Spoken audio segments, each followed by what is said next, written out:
It's so rough. It's really bad. And it's nice because we get to wear lots of layers and hide it. I'm just worried about when, beach season comes around. And it's not like I want to be like super skinny or anything. I just want to be like the girls I see on the beach with those hourglass figures. You know what I'm talking about, Corey? Oh yeah. You know the hourglass figures where the girls look like nothing on top but then their ass is full of sand? You're right. That's what I want to look like. That's exactly the kind of laugh I want to hear all night. I know you can do it now. But yeah, there's like, I've tried lots of different ways to lose weight. I'm sure we all have in the South. We're always like fluctuating. Maybe this is just me talking now. But yeah, a couple other things I've tried. One of them actually has worked.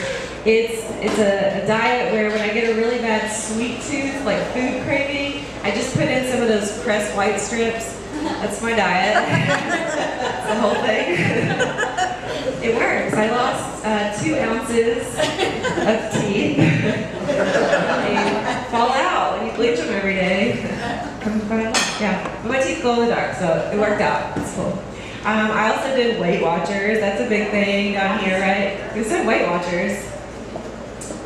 I'm always so surprised that it's not everybody, because that's what the girls at my church made me think, that everybody was doing it.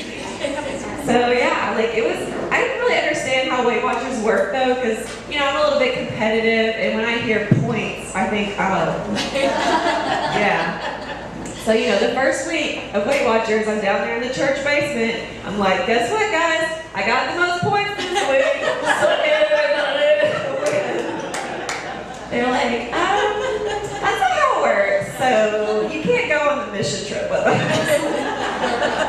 You have to be skinny to go to Honduras, okay? Don't make them feel bad. Do not do that. Okay, so the Weight Watchers, yeah. That's all I have on the list. But yeah, I don't know. I try to be healthy because I'm eating for 2. Thank you. Thank you. I love getting applause. Yes, thank you. I'm not pregnant.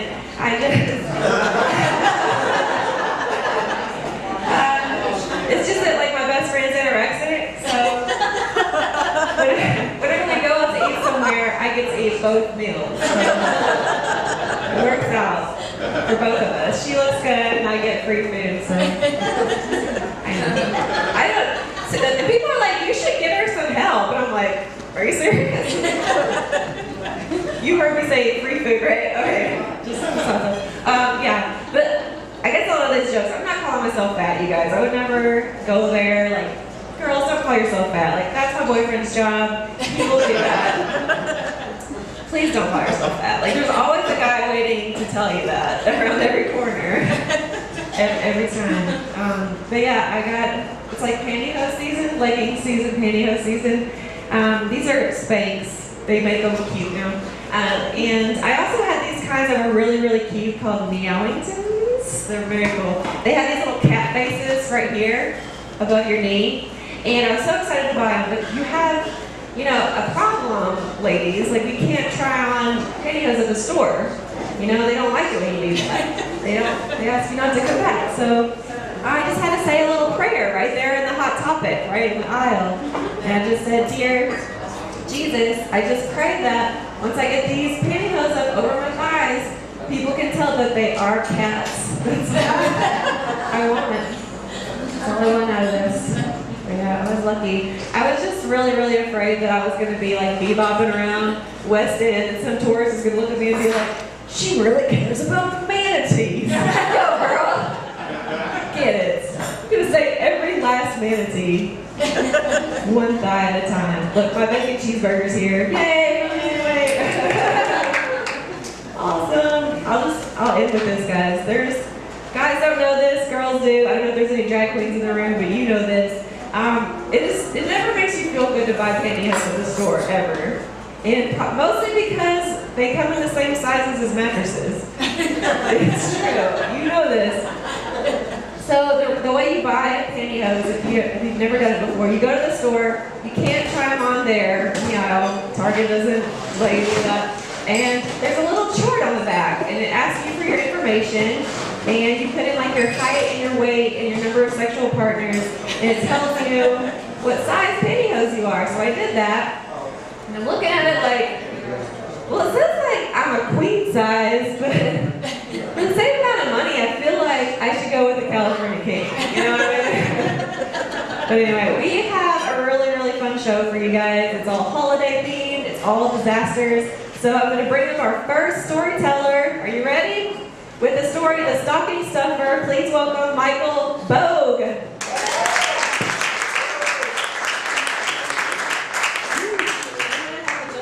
Everybody, okay?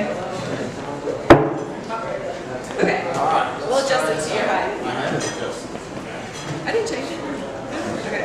Got it? How's that? Everybody hear me? All right. We're going to talk about Grandma's stocking stuffer. Several years ago, when I was finishing up my third semester in college, my sister Cindy offered to let me come back to Nashville and stay with her and her family for Christmas break. Even though they were still devout Mormons at the time, and me, not so much, they had a spare room and a spare car for me to use, and I wanted to spend time with family over the holidays. So I road tripped from Idaho back here to Tennessee once the fall semester ended.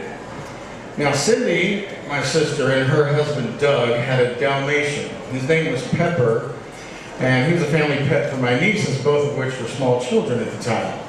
Pepper was good with the kids, but about as rambunctious as a dog could be.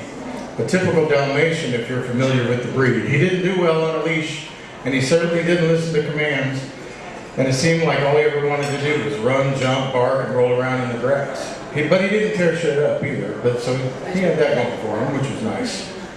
The problem was, they lived on the busy main road coming into their subdivision, and none of the yards had fences. So as soon as the front door would open, the dog would take off at full speed, running around like a spaz, and no amount of yelling or calling him back would get him to come back for a good 10 minutes or so. It's like he needed his freedom and wouldn't be restrained. This happened pretty much every day, and everyone got used to it, thinking that eventually the dumb dog would just get himself run over. The neighborhood had plenty of kids, lots of toys in the yard, the big wheels in the driveway, stuff like that. And every day there were always people out and about walking their well-behaved dogs, pushing strollers, and enjoying the cool early evening after the very mild December afternoons we were having that year. And while everyone in the neighborhood knew who Pepper was, nobody could ever catch him once he escaped the prison of the house. He was just too fast. But he'd always come back, worn out, and lay down on the porch when he was done spazzing out 2 or 3 times a day. Eventually everyone got tired of trying to walk him on a leash like a civilized dog and just let him do his thing. It seemed to work. So this was Christmas season. And the neighborhood, being a newer development in Franklin, was full of young, upper-middle-class housewives who loved to entertain. And if there was anything they loved more than entertaining, it was organizing stuff. The entire subdivision was overly decorated, almost, but not quite, to the point of being Griswold-esque. And since the weather had been so nice, plans had been made for a block party of sorts, with 2 different church groups providing carolers and everyone encouraged to set out holiday treats while families shuffled from home to home, visiting, singing, admiring the decorations, reveling in the holiday spirit, and judging each other. The evening of the big event came while my sister and my nieces were making candy trays and doing last-minute preparations for the block party. My brother-in-law Doug and I, along with 2 of the local Mormon missionaries, were down in the basement putting together bicycles and a huge Barbie dream house for the kids.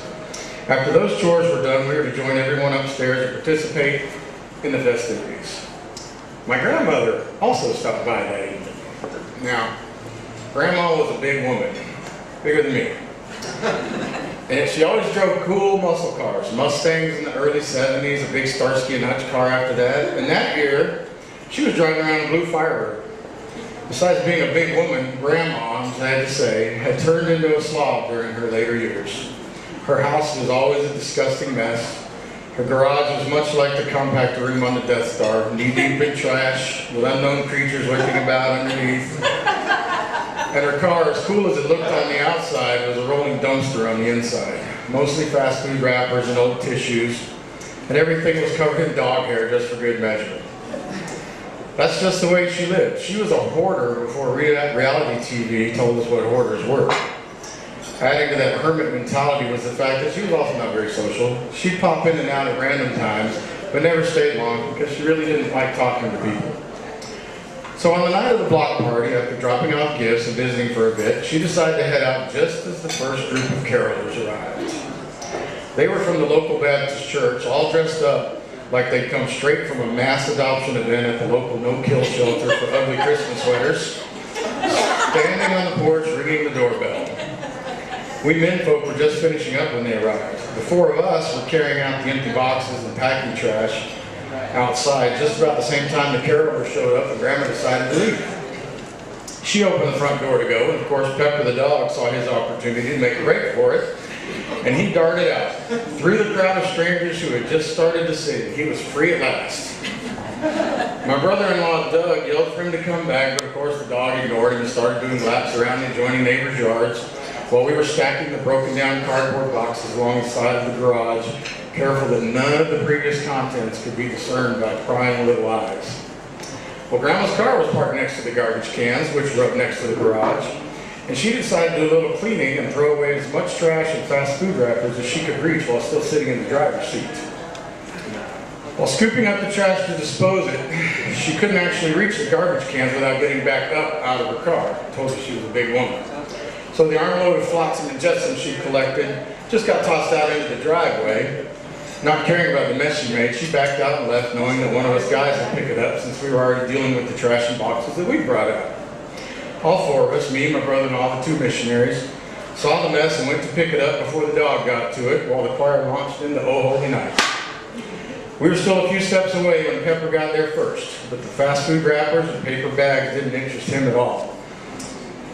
The driveway was sloped, as most driveways are, and the dog was attracted to the object that had started rolling down the driveway towards the street. Yes, in her haste, Grandma had inadvertently tossed an 8-inch black dildo onto our driveway. Why she was carrying it around in her car remains a mystery, but once that thing started rolling down the hill, it proved to be irresistible to the dog. So he loped over and snatched it up like it was his favorite new toy. My brother-in-law and I both looked at each other with a, "Is that what I think it is?" expression on our faces, and Cindy, standing on the porch watching this, was absolutely mortified once she realized the church choir and all the neighbors were watching too. I couldn't help but laugh, and it only got worse when Doug took off chasing the dog that he had absolutely no shot of catching. Imagine trying to run down a Dalmatian that clearly did not want to be caught. He was yelling and swearing at the dog, and the dog just thought it was the most fun he'd had all week, sprinting around, carrying a large synthetic dick in his mouth, while the neighbors thought it belonged to my sister. Through laughter-induced tears, I decided to help by yelling, "Go, Pepper, go!" While my brother-in-law, like Ralphie's dad when the furnace broke down, wove a tapestry of obscenities that, as far as we know, is still hanging in space over Lake Michigan. The Mormon missionaries tried to be polite and not to laugh at first, but being 20-year-old guys, that didn't last long. Cindy turned several shades of red darker, slammed the door on the church choir, closed the blinds, and sat next to the fireplace and slowly died of embarrassment, wishing she had something stronger than mulled cider to drink. The best part of the unfolding scene came when one of the neighbors was heard to ask, "Mommy, what's he got in his mouth?" Go ahead and explain that one, Mom. Of course, the younger kids, already amped up on candy and cookies and sugar plums, couldn't resist the dog running around, and several of the younger ones clumsily joined in the chase. Their moms suddenly panicking and yelling at them to stop, screaming, "Don't you dare touch that dog!" Pepper finally wore himself out after several minutes of the greatest chase scene since the Blues Brothers and dropped a slimy, drool-covered phallus next to the front door. By then, nobody wanted to go pick it up and throw it in the garbage can. The neighbors and carolers were still out there, half of them trying to unsee what they'd just witnessed, and the other half laughing just as hard as the three wise men who had remained standing in the driveway. Once everyone had cleared out of the front yard, the dog came back inside on its own. My brother-in-law grabbed an old towel out of the linen closet to pick up the now chewed-up dildo from off the front porch and send it back to the island of misfit toys. The kids had no idea why the adults were still laughing so hard after the fact, so we just blamed it on the eggnog. Once he got his breath and calmed down, Doug threatened to buy Grandma a replacement and put it in her stocking for Christmas, but that's where my sister drew the line. She'd had enough embarrassment for one holiday season, so it was never mentioned when Grandma came back to open presents with us on Christmas morning. As the years go by, that story has become legend in our family and in the old neighborhood. Grandma and Pepper are no longer with us, but the story of that dog carrying around a nightstand novelty in his mouth, being chased by my brother-in-law while running around amongst the respectable church-going Christmas carolers is the kind of holiday memory one never forgets. Most families share the story of the Christ child and the virgin birth on Christmas Eve. Not ours. The story that gets retold at our holiday gatherings is the one about the Dalmatian and the dildo.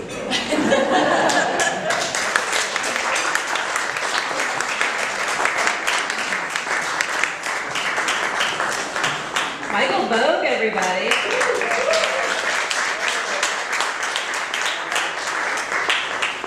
It's me again. Hey. I promise I won't read a story between every storyteller. It's my turn now. Okay, this is called Open at the Same Time, and I'm Paulina Combow. When you share a bathroom with your enemy, it's important to let them know who's boss every now and then. When I was 16, getting ready for my after-school job at an ice cream shop, I had 10 minutes to spare and wanted to use that to aggravate Portia, my younger sister, before I went off to scoop frozen treats for minimum wage. She was reading a book in her room when I busted in to provoke her. She looked up from the pages with flames in her eyes, stood straight up, grabbed me by the throat, and slammed me into the bathroom door. I'm pretty sure she lifted me off the ground that day. It shocked me more than it hurt, and it hurt a lot. I had to go to work with a busted lip and a bruised ego. The prophecy my parents spoke of finally came true. One day your sister will be bigger than you, and she'll fight back. I believed them. I just thought I had more time. She was only 11. My sister and I are the eldest girls of 4 siblings. We have nothing in common. We don't even look related. It's nothing unusual for strangers to casually ask us if we have different parents. She sports a barbarous brunette bouffant, while I'm teasing my flat, pallid tresses to look like I have hair at all. Only our blue eyes and tiny button noses reveal any hint of relation. We were mortal enemies from the day she was born.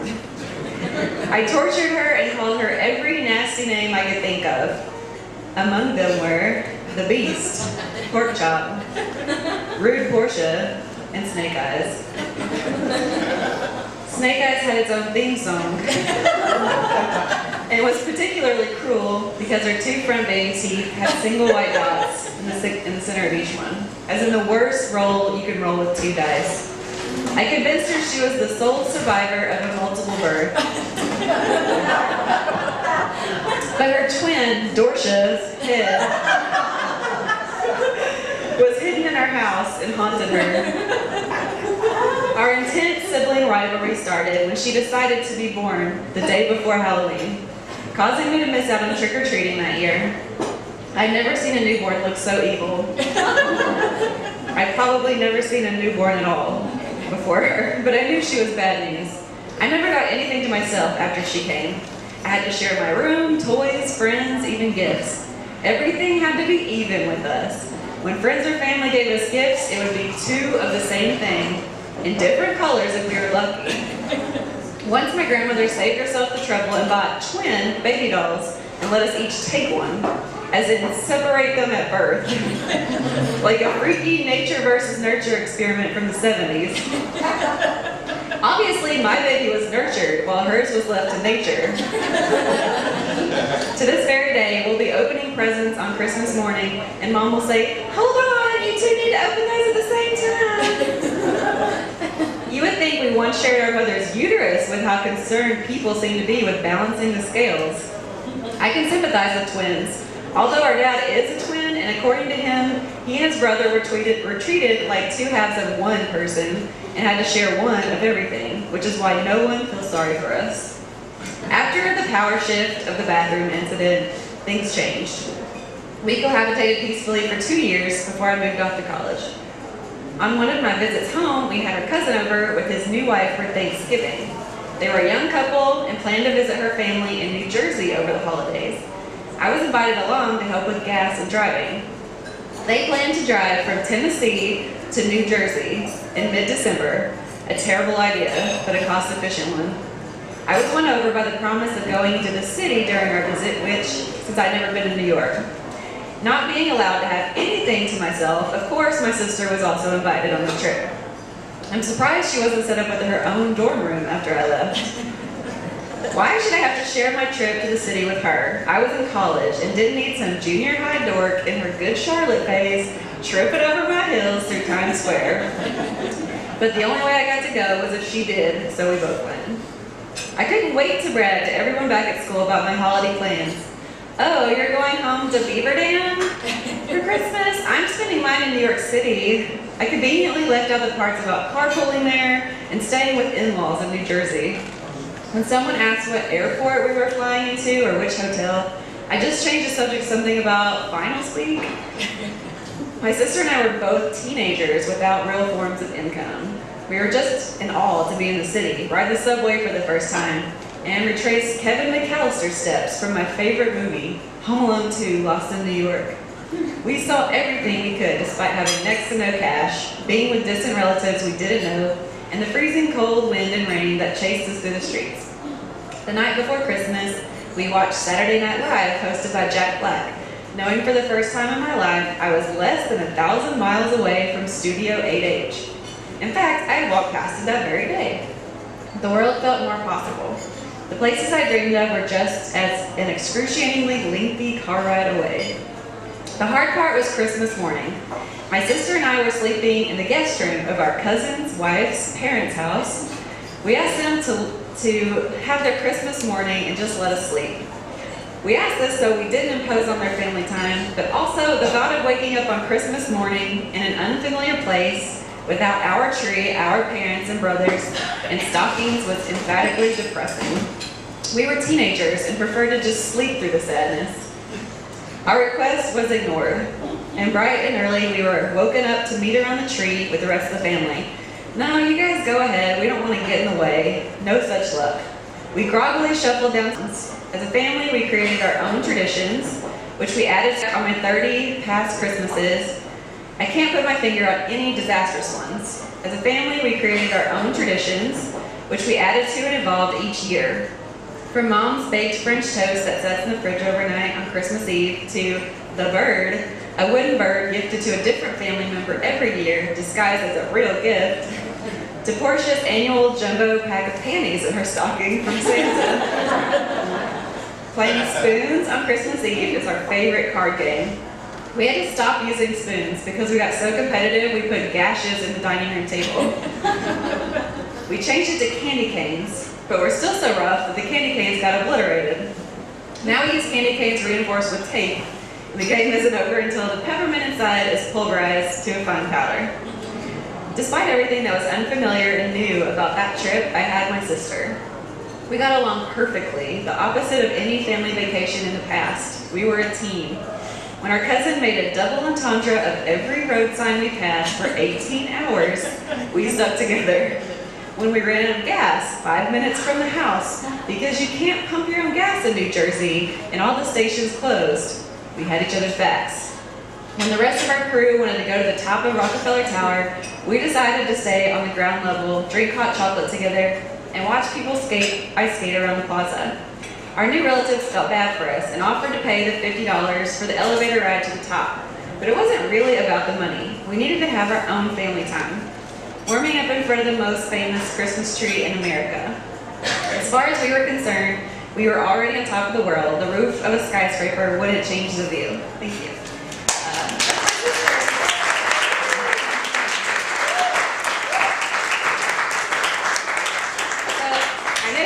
But I forgot the name of the story. So I'm going to go ahead and bring up your next storyteller. Give it up for Christopher Pilny.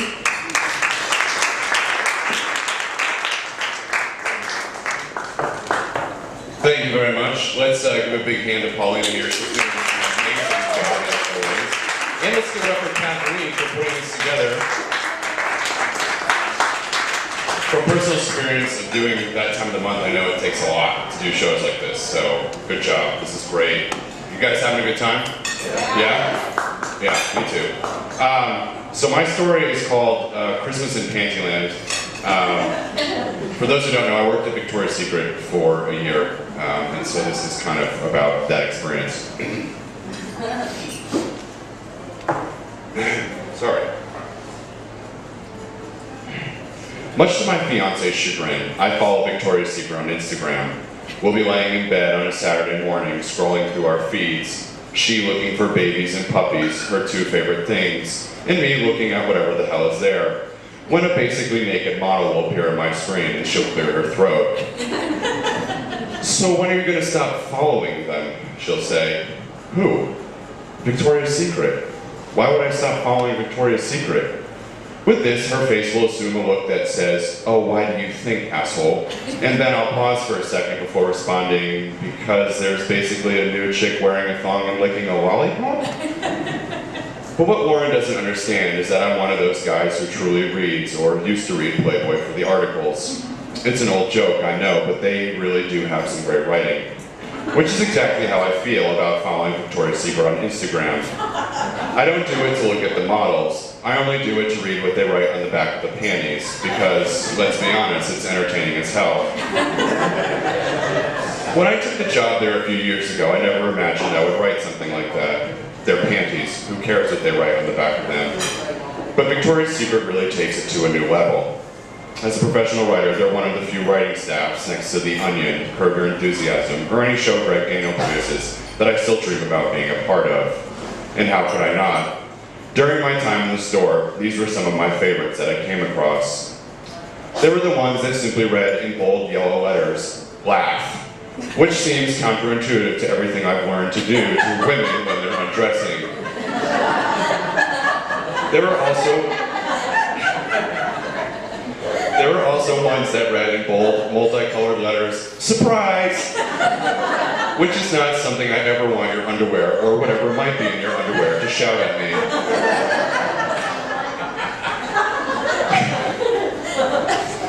Then there were ones that read Call Me and I Heart French Kissing, which were cute, but in Call Me Old Fashioned seemed a little redundant if someone has gotten you to strip down to your underpants.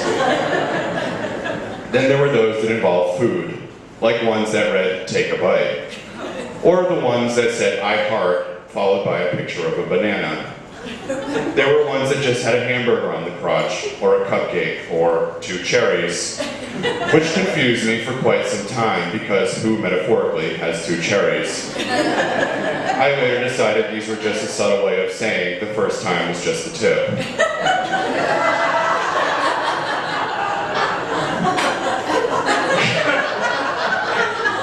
Then there were those that, for lack of a better phrase, didn't care to beat around the bush and said things like, sure thing, or sleep with me, or I want to F you. These didn't actually have the F word on them, it was bleeped out, but still, I watched throughout my year as a bra salesman as the panties grew more and more forward, thinking all the time, oh, just come out and say it already. Until, well, they finally did. And now I'm still kicking myself for not buying a pair, as days after being released, they were pulled from all Victoria's Secret stores. Parents apparently were horrified by them. Hamburgers and phrases like, take a bite, no, that's fine. But telling someone who has clearly gotten you to your underpants that you want to F them, well, that's just wrong. While the panty slogans and decorations entertained me throughout the year, I found what they wrote during the holiday season to be the, again, for lack of a better term, cheekiest.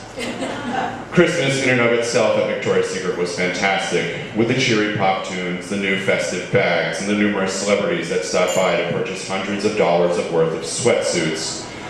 Martina McBride did this one day, and it took everything I had not to ask her, this one's for the girls? But again, for me, it was all about the new panty writing. Some of my favorites from Christmas 2010 included the black and gold New Year's themed one that read, Noisemaker. There were the ones with the lyric from Jingle Bells in the butt reading, oh what fun, which if you continue the song is followed by, it is to ride. And if you still didn't get the picture from what these kinds of women you might be dealing with, they laid it out for you on another pair in simpler terms, with ones that read, ho, ho, ho. Sadly, I haven't really kept up with it since I left. Occasionally I'll spot some on Instagram and get a chuckle, but nothing that's been seared into my memory, at least until a few weeks ago, when I saw their new lineup of Christmas panties. This year they have a candy cane striped one, some kind of bikini with the phrase, "slay" in it on the butt. That's spelled like slay, you write in. They also have a red boy short with silver lettering that reads, "I want it all," which seems a little too risque to be clever as they normally are. My favorite though is one that seems perfect for the germaphobe in your life. The same boy short in green, this time with white lettering. It reads, "check it twice." You can go on their Instagram and read these. When I read these, I wonder what it's like to be in the writing room and how difficult it is coming up with something new at this point. After exhausting every innuendo possible involving the naughty list, mistletoe, and stocking stuffers, what else do you do? I get the general sense from reading them that they're running out of ideas. I mean, "I want it all," and another one, a black thong that reads, "been bad." This is starting to scrape the bottom of the barrel for holiday ideas. Why not at least go over to Hanukkah? There has to at least be something you can do with a menorah. Then again, it seems I have been in the writing room at some point over the past year. A few days after I saw the first picture, Victoria's Secret posted another on their Instagram. This time, a solitary panty, gray, with a picture on the butt that made me stop in my tracks. Since leaving the store in 2011, I've told a lot of stories from my experience with customers, coworkers, and the girls I dated at the time. But there's one that I've told more often than others, one I included in my interview with British GQ last year, and included in a bunch of stories a friend brought to the vice president of Victoria's Secret in 2013. One about one of my coworkers, a girl I refer to as Cottontail. The name came about one evening from a conversation. I was checking on a panty for a customer in the back room when she and one of the managers called me into the office because they had a question. When the manager refused to ask me, Cottontail turned in her chair and smiled. "Christopher, do you like a girl who bleaches her butthole?" "I'm sorry, what?" I said. I'd never heard of anything like it in my life. "A girl who bleaches her butthole," she said. "You know, whitens her cottontail?" She said this is if bleaches her butthole were an old high school classmate of ours, whose real name I'd forgotten, but nickname would surely jog my memory. "Bleaches her butthole, you know, whitens her cottontail? Oh yeah, old Bleachy, how's she doing?" From that point on, I never looked at little white rabbits with fluffy white tails the same way again. How could I? Which is why when I looked at that picture on Victoria's Secret Instagram and saw that solitary panty, this time gray, with a picture on the butt, I stopped in my tracks. Glaring off the screen, firmly seated between the model's butt cheeks, was a small white bunny with an actual puffy white fluff ball for a tail.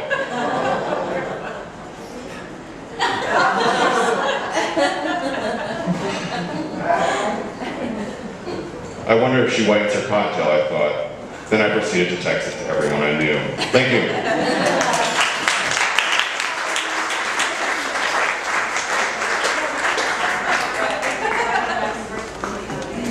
Christopher Pilny, you guys. What's that email? That time of the month at Gmail?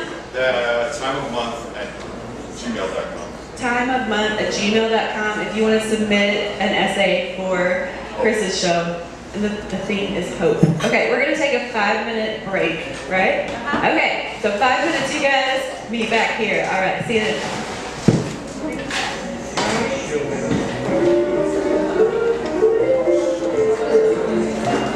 Oh, yeah, go.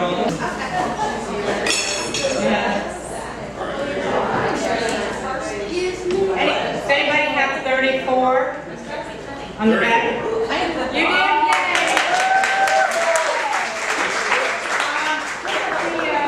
The silver bags?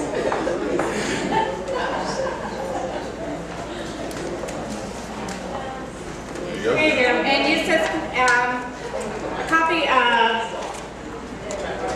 that time of the month stories. They're stories like this. They show the Christopher does. And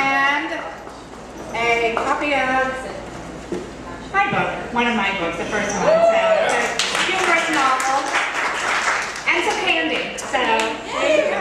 Thank you so much. Merry Christmas. Merry Christmas. And I guess we're ready for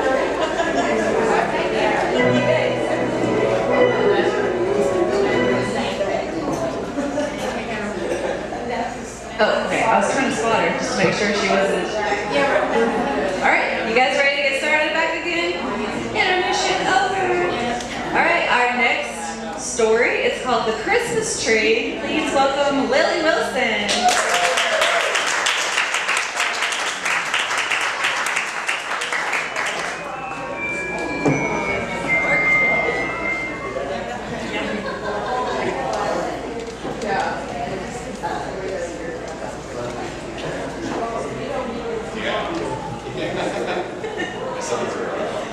December had settled in over East Tennessee like a well-chilled shroud, and I was sure that getting a Christmas tree would make life better. 3 years of archaeology grad school had frayed my soul. Too much time living off ramen noodles and digging up plastic streamers from bicycle handlebars, rather than finding the 18th century trash pit I sought. I was desperate to have a little sweetness in my life. In my large family, we drew names, so I had to purchase just one gift. I pinched more pennies than usual to buy my niece an illustrated copy of Hans Christian Andersen's fairy tales, complete with the Emperor's New Clothes, the Ugly Duckling, and the morbid tale of the Little Match Girl. This little match girl was a poverty-stricken child who spent her days selling matches, alone in the filth and bustle of the city streets, while holiday shoppers brushed past. Freezing and hungry, she decided to light the matches one by one to savor the warmth and light for the short time they burned. Finally, she set the whole bundle ablaze and was delighted with the glorious glow. Then she froze to death. So yeah, uplifting. I considered cutting those pages out of the book. The story was way too depressing. Or maybe I was just depressed. I let it be and wrapped the present. Now it was time for my gift, the tree. I saw myself lying on the floor, staring up through the pine-scented branches and the twinkling lights. I wanted that tree, and I knew just where to get it. A rock quarry backed up to the property where I was doing archaeological work for my thesis. And in that quarry was a wonderland of young cedars. One chilly afternoon when we finished digging, I convinced my friend Rick to help me cut a tree. We had a hacksaw with a blade as sharp as a butter knife. Right in front of us, just across the property line, stood a cedar, about my height, and sort of symmetrical if you closed one eye. By tackling the tree and bending it till it almost snapped, we managed to gnaw it down with the old saw. My face dripped with sweat and guilt for making them work so hard, and I asked Rick, "Don't you want one too?" He laughed and said, "Why not?" We edged further into the quarry, our breath making frosty clouds in the air. The second tree took slightly less effort, but it was still unbelievably difficult. So I must have been either short of oxygen or filled with the holiday spirit when I suggested we cut a third tree for his girlfriend Deb, who'd been depressed lately. "It'll cheer her up," I said. He raised his eyebrows. "Are you sure?" "I know it," I said, with the certainty of one who knows what is best for everybody. In the belly of the quarry, a 6-foot, round-looking cedar beckoned to us. Huffing and sweating in our jackets, we sawed it down and dragged all three to the car, a little Dodge Colt. We wedged the first two into the trunk. They both stuck out, and we tied the lid halfway down to hold them. The big one we put on the roof, with twine tying it to front and back bumpers, and loop swooping sideways through the windows, effectively tying the doors shut. We would have to climb in the windows to go home. The car looked so festive, loaded with evergreens, we were clapping when the police pulled up.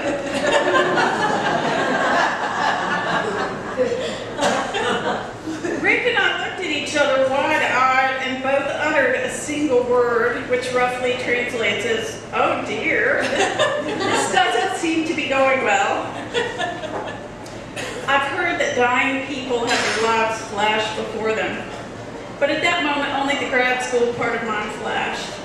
The papers, tests, student loans, hours in the lab, days in the field digging, everything flew by me.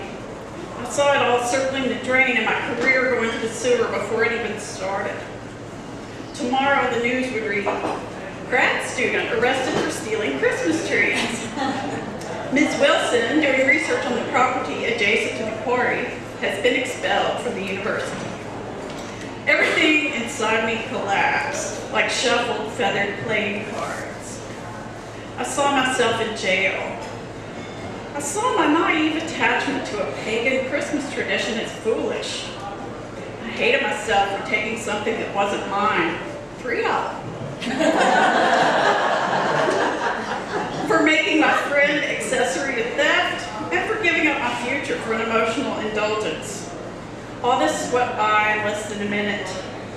The police came further up the drive behind my car, which looked like a huge, lumpy evergreen shrub with wheels. Rick and I both raised a hand to wave, showing we were harmless. I was holding the hacksaw, so I waved with her.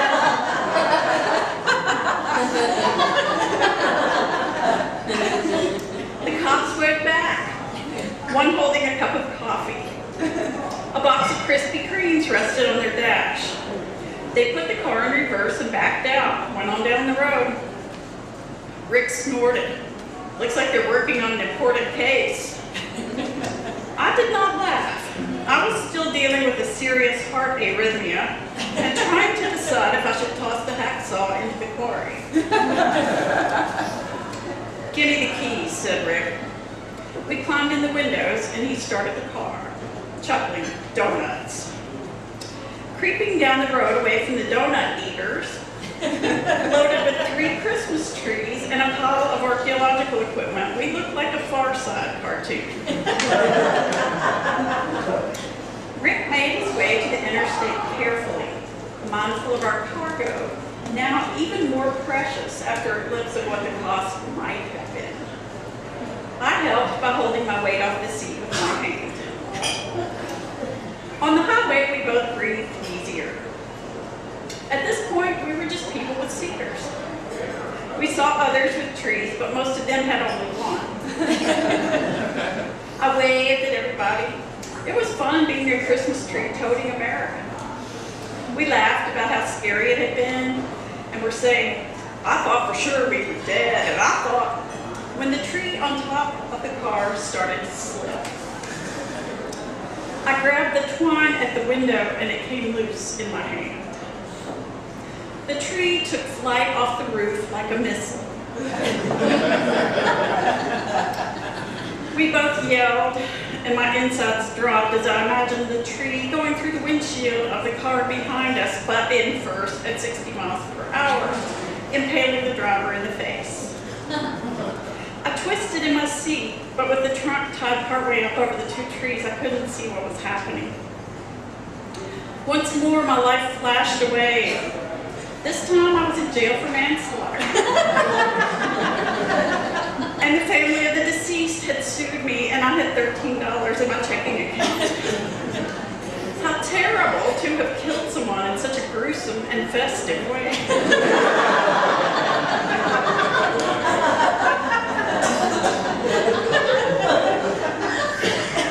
The newspaper articles were about the same as I thought of before, but now they included stuff about the death and speculation on whether we had intended to sell the trees.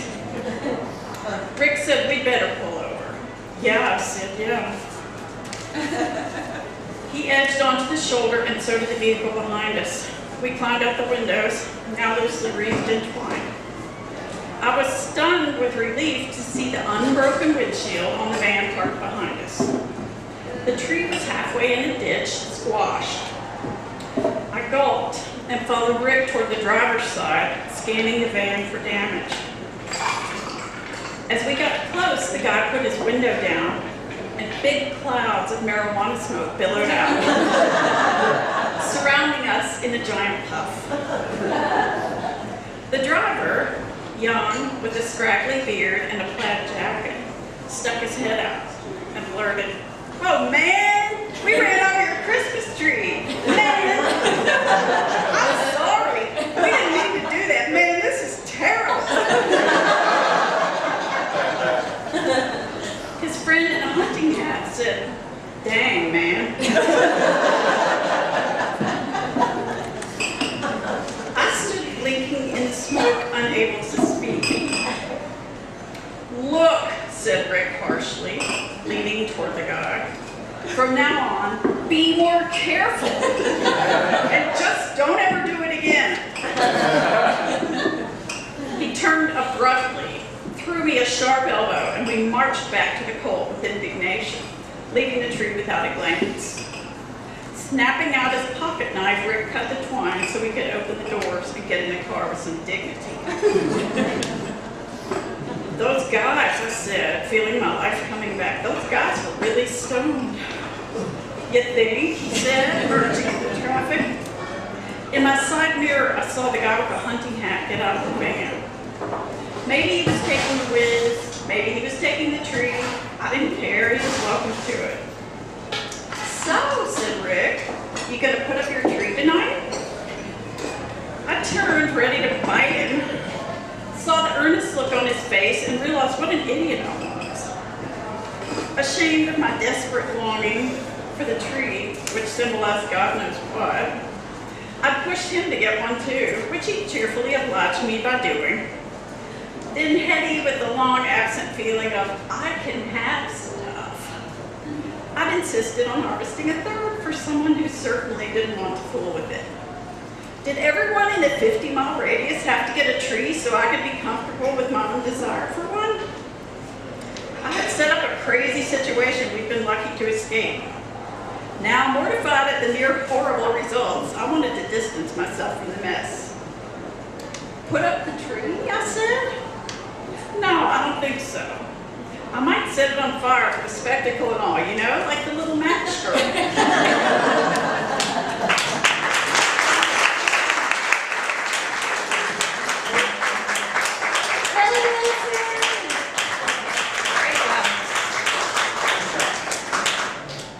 Two more stories left. The next one is called "When the Halls Deck You" by Neth Wilson. Neth Williams.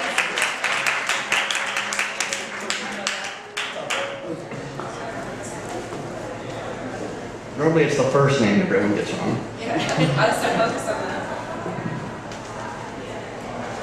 My first Christmas as an adult was spent in the service. Fortunately, I was in technical training, so I could take Christmas week off and head home. Unfortunately, I took Christmas week off and went home, rather than go on vacation. Let me back up. After spending all of high school in the friend zone, my best friend finally left her fiance for me. It was right before I left the service, about a week.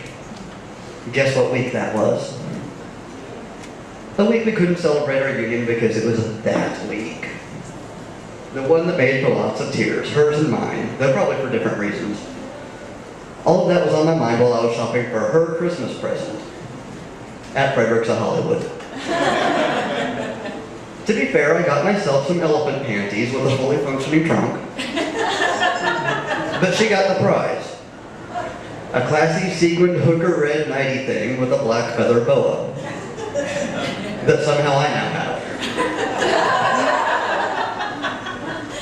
When I got home, I let my dad know because I had to explain my need for a box. Fredericks was kind enough to stuff the boa in a gift bag, but I couldn't give Tamara the container that I had been given that held her gift. The outfit was so petite, they managed to get it into a box that could have been mistaken for a pack of smokes. I needed something to disguise what I got as a respectable gift.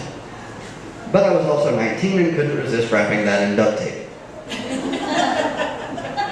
Tamara was more than happy to get the chance to use a box cutter and take out months of pent-up frustration that my male ego assured me was due to her having spent so much time away from my 19-year-old sexual prowess. I think she enjoyed that more than my present, especially when she found out that I had showed my dad. I assured her nobody would make a big deal out of it. I was right in that my folks only made a small deal. We were at my folks' place when she opened it, so she got to walk of shame her way down the stairs from my secluded bedroom to the crowded living room. We descended the stairs to my dad greeting her with, "So, what'd you think?" Tamara, knowing the fine quality of the gift, said, it's very nice." Dad, ever the couth one. I told him that he could have just given me the boa, it covers more. Tamara turned hooker red and I took her home. "Love how he wouldn't make a big deal about it," she observed, and I pointed out I'm surprised he held out as long as he did. The actual Christmas holiday arrived and I asked Tamara to come to church with my family, so I could rub in my victory to all the people who said I never stood a chance with her. A true lady, she would only wear a dress to church. Not jeans, despite this being Central Illinois where Daisy Dukes were not unheard of in the congregation. She was staying with her grandma and lacked a dress. I offered to run to Walmart and buy her one real quick. The sole requirement, she needed something to match her maroon shoes and some pantyhose. I'm not sure I spelled pantyhose right for this, that's how well equipped I was for the job. Now remember why we couldn't celebrate our engagement week? More tears this week, mostly mine. So, since I was running to Walmart, guess what else I had to pick up? Yep, plugs and pads and not from the automotive section. I entered Walmart with a mission, buy things that scream I'm married and I'm whipped, and get the Tamas to pick her up and take her back to my folks' place to change her for church.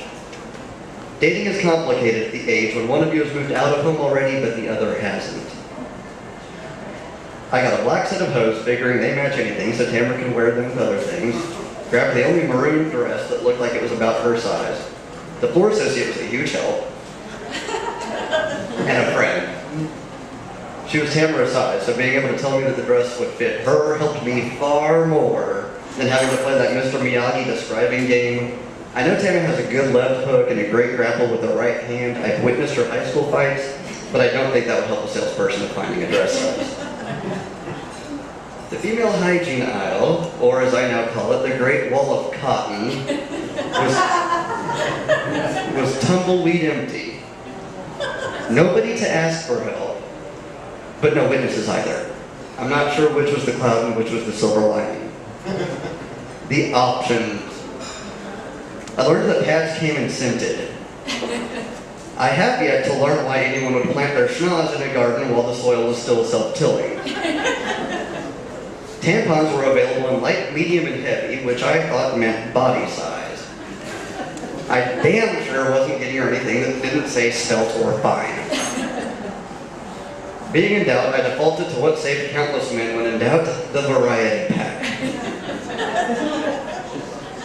I brought Tamara to my place to change. She came downstairs wearing the lovely dress I bought her, maroon, because I wasn't going to chance a mismatch, velvet, because I know she likes soft material against her skin, and it went all the way down to her knees. Hey, Walmart, not Macy's. My dad, ever the observationalist, that's kind of chintzy on material when he gets you gifts, isn't he? Tamara returned to hooker red. Nobody at church gave a rat's wrinkly ass about the dress. If anything, it probably made a lot of folks jealous of her legs and chest. Which, aside from her face, I was more than happy to show off. Because the short guy actually got the hot girl.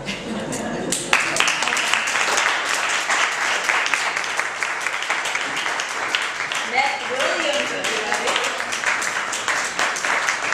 All right, we have our producer. Last up, Kathleen Cosgrove. And I think Yep, we're going to do one more giveaway, so stay right there. your story is great. Oh, that's right, please.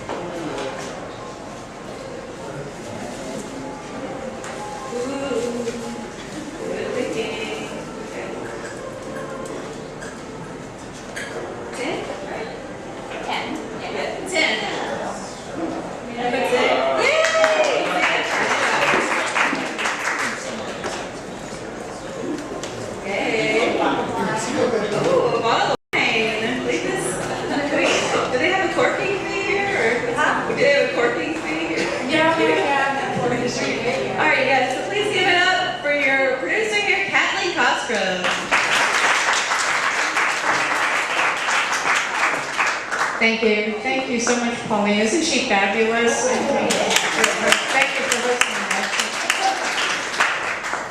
All right. It was the eve of Christmas Eve, Miami, Florida, 1960. I was 8 and my dad was drunk. The evening began innocently enough. My sister had a viola recital and I couldn't go because I was recovering from chickenpox.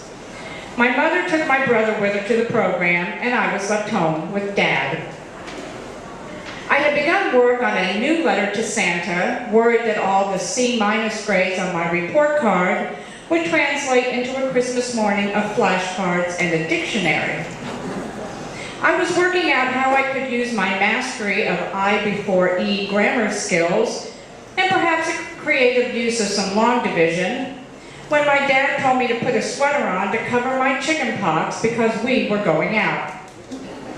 This may not sound like an unusual request to anyone who didn't grow up in the tropics, but Miami, Florida by late December has only just begun its transition from, oh God, it's so hot I may spontaneously combust, to, oh wow, I may actually make it all the way home from the store before the ice cream melts. Sweaters are for late January when the temps drop to the upper 60s at night, and all the old rich ladies on Miami Beach get their fur stoles with the terrifying taxidermy fox heads out of cold storage. Those women have a 3 to 4 week window in which to prove they own a fur, and will find any excuse to wear one, even if it was Mickey Rooney and My Fair Lady. Anyway, Dad still needed to get a present for Mom. He had been waiting till payday, and this was it. I dug around the back of my closet until I found last year's sweater. My father inspected me in the thing, which I had had a year to outgrow, and saw that my forearms and their telltale scabs were still visible, and told me to use some of my mother's makeup to cover them. It was 1960 when telling your father no was about as foreign an idea as imagining the lead actor in Bedtime for Bonzo becoming president. He fixed himself a drink, maybe 2, while I caked a few layers of Max Factor onto my scabs, which may be why he was happily oblivious to the fact that instead of looking like a kid recovering from chicken pox, I now more closely resembled a leper. We drove to Sears, which was, as far as my 8-year-old self knew, the only store one would ever need for anything that didn't need refrigeration. Apparently this was also the thinking of the entire male population of the greater metropolitan Miami-Dade County. Most were men who had only recently defeated the armies of both Hitler and Hirohito simultaneously, but were now wandering helplessly through the dangerous and uncertain landscape of the suburban department store. It was the mass pandemonium of the last paycheck before Christmas. We didn't get further than the tire display, and yes, some men, poor hapless fools, were buying tires for their spouses, when my dad said, come on, we're leaving. I'd rather face the Japs again. He declared we would wait it out an hour at his sister's, my Aunt Drew. My dad loved hanging out with his sister, me, not so much. I didn't see Aunt Drew often because I don't think she liked kids, or maybe it was just me. The fact that she shared a name, Drusilla, with one of Cinderella's evil stepsisters was not lost on me, even at that young age. She got me a pogo stick one year for Christmas, and in hindsight, I suspect it was less because she thought I'd enjoy it, and more because she imagined, and rightly so, the mayhem that would follow. She had a gravelly, murdery voice, the kind that heavy smokers get. Her husband, my Uncle Jack, I had heard was somehow related to the Irish mob. Learning that as a child had baffled me because despite the fact that my own father was Irish, I still imagined them all to be like the ones in the movies trying to catch leprechauns for their gold, or were priests or friendly patrolmen who said things like, you run along now and be a good lad. My Uncle Jack looked like Johnny Carson of the old Tonight Show, though he was nothing like the talk show host unless Carson told all his guests to shut up, he didn't want to hear about it. Uncle Jack had a lit cigarette perpetually dangling in his mouth, while he stubbed out another in an ashtray and kept a spare behind his ear in case reaching into the pack in his front shirt pocket proved too time-consuming. He lived in a continual fog of smoke, much as I imagined Satan did. Perhaps that is why he, for the most part, seemed to be unaware of my very existence. I was small and perhaps not visible through the smog. They lived close to the store, so we weaved our way down the 3 or 4 blocks to their home. The radio played Christmas songs and my dad whistled along. Didn't matter that it was to the song in his head, not the one being played.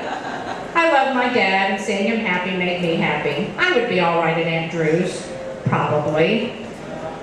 Well, shit, my aunt said to my dad after opening the door and glancing down at me. What's the matter with this one now? She looks like a leper. Never mind, come inside and have a drink.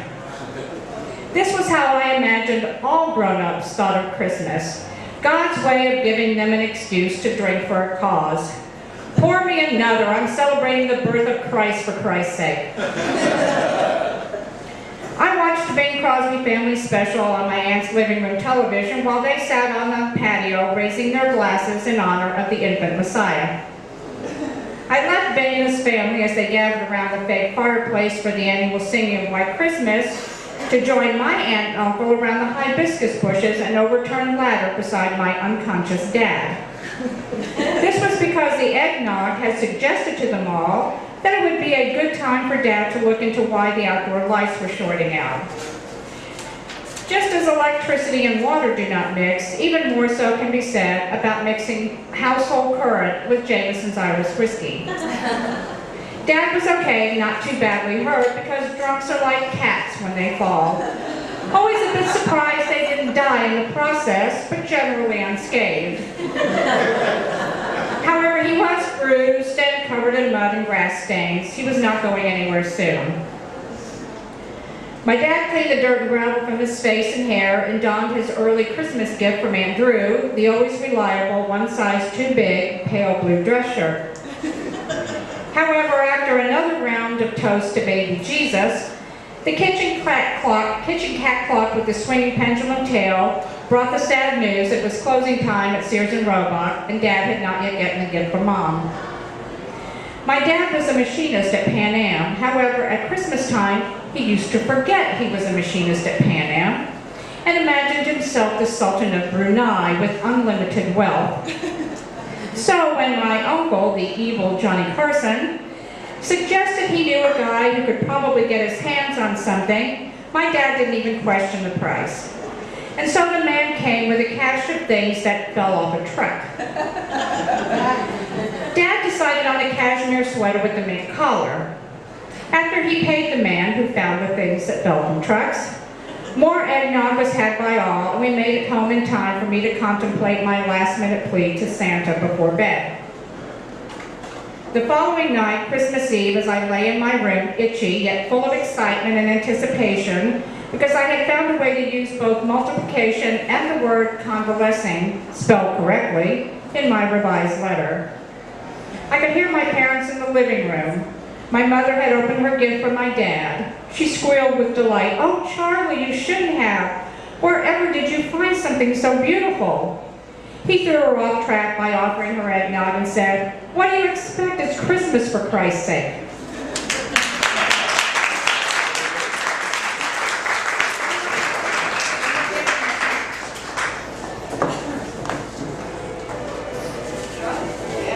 Kathleen Cosgrove, everybody!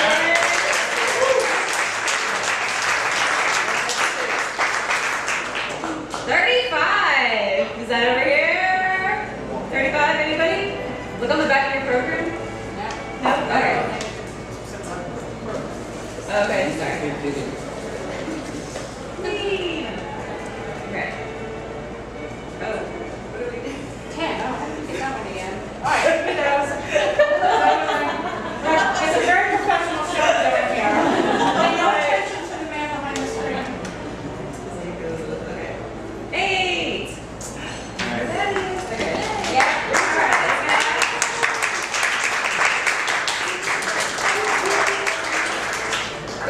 David, sit down.